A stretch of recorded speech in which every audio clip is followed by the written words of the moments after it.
All right, hey guys, what's up? It's Tim with the Juice, and I'm real excited about tomorrow's affiliate programming webinar and how do we continue to help your gyms thrive and what are best practices for gyms, especially with a broad member base.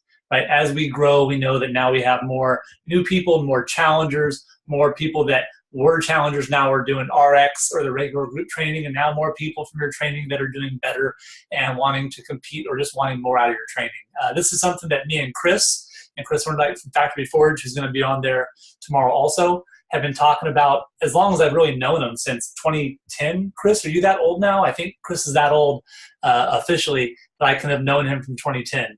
And we've talked about this, we're constantly trying to find what the best things are in this changing landscape, because we know that your programming probably looks very different from 2010. I know ours does, whether it's for the gyms that we work with actively from when I ran a gym to just what we see happening and needing to be doing for years down the road. Where's it going to go, and making sure we're not bottlenecked in these.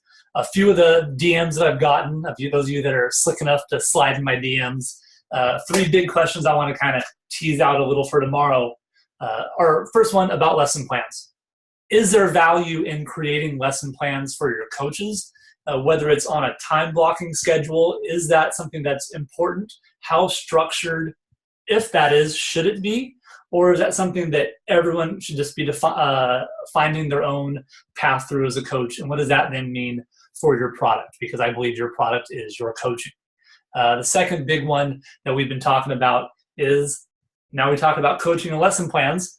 How do we make sure that after your coaches meeting, and again, I know hopefully everyone here is having regular coaches meetings where we're going over the programming in advance. If you're not, we're going to talk about that tomorrow and how I think that's obviously a lot of progress that's being left on the table.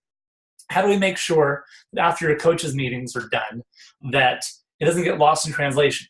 That you explain it to them, the coaches, you talk about how you want this workout, what the desired stimulus is, how to help the different groups in your classes.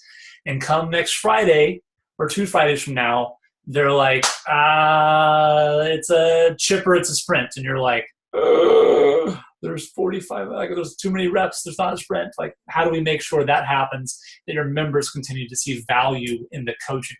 Because again, I really believe coach at heart and the value of your gym is in the coaching, right? And the final one, and this is coming from people that do the enrollment machine, the Factory Forge, and if you're not, I can't tell you enough good things about it.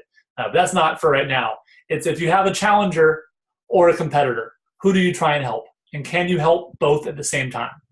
Right? They both want to be paying members.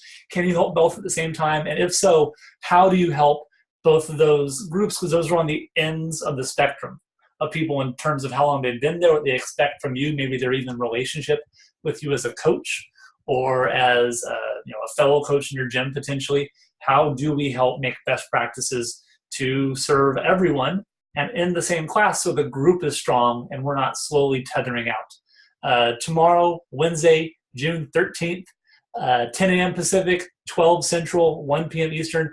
Hope you can join us. Chris is going to put me through the ringer, so I got my hot seat ready. I'll talk to you guys real soon, okay?